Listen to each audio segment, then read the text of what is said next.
को मेरा प्यार भरा नमस्कार और मेरे YouTube चैनल में आप सबका बहुत बहुत स्वागत है। एक चुटकी सिंदूर की कीमत तुम क्या जानो। ईश्वर का आशीर्वाद होता है एक चुटकी सिंदूर, सुहागन के सर का ताज होता है एक चुटकी सिंदूर, हर औरत का ख्वाब होता है एक चुटकी सिंदूर। पहलगाम के आतंकी हमले में आतंकियों ने पुरुषों को गोली मारकर उनकी पत्नियों को बोला था कि जाओ मोदी को बता देना।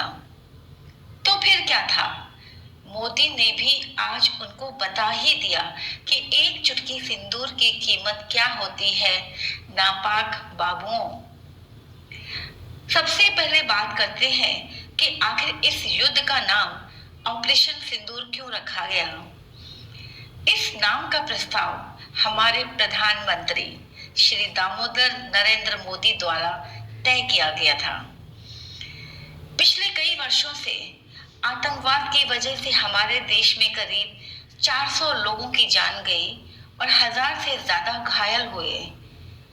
इसमें ज्यादातर मरने वाले पुरुष थे, यानी किसी न किसी के पति थे। लेकिन एक तस्वीर अभी हाल ही में पहलगाम में हुए आतंकी हमले की आप सभी ने देखी होगी। उस तस्वीर को देखकर किसी का भी कलेजा छलनी हो जाएगा। पूरा देश उस तस्वीर को देखकर खून के आंसू रोया है। वो दृश्य ही कुछ ऐसा था, एक नई नवेली दुल्हन जिसके हाथों में मेहंदी लगी है, हाथों में सुहाग का चूड़ा है, मांग में दमदमाता सिंदूर है। वो बेबस सी, असहाय सी, बुत बनी हुई पत्थर जैसी अपने पति के लाश के साथ बैठी है, जिसको आतंकवादियों ने उसका धर्म पूछकर गोली मार दी थी। जब उस महिला ने आतंकवादियों को कहा कि मेरे पति को मार दिया है, अब आप लोग मुझे भी मार डालो, तो आतंकियों का ये कहना कि जाओ मोदी को बता दो। तो बस इस ऑपरेशन की शुरुआत वहीं से हो गई थी और ये तस्वीर एक सिंबॉलिक पिक्चर बन गई थी। यही है वो तस्वीर जहां से इस नाम की बुनियाद पड़ गई, ऑपरेशन सिंदूर। यानी वो औरत जो अपने पति की लाश के साथ बैठी है, जिसके चेहरे पर कोई भाव नहीं है, शून्य में ताक रही है।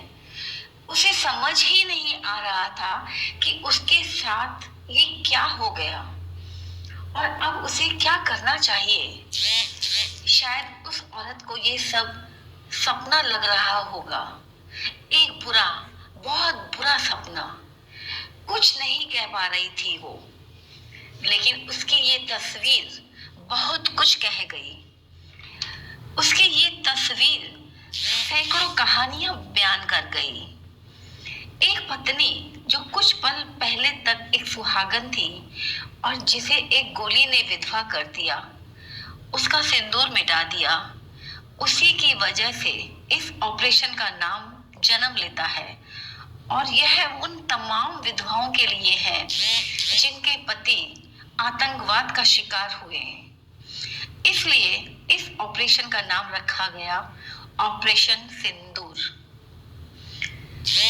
आज वक्त के जिस दौर में हम जी रहे हैं, उसमें आने वाला पल किस रूप में हमारे सामने आएगा कोई नहीं जानता। हम सिर्फ इतना कर सकते हैं कि हमेशा सतर्क रहें ताकि आने वाले खतरों को भांप सके। तो बस आज के लिए इतना ही, फिर मिलते हैं एक नए वीडियो के साथ में। Thank you.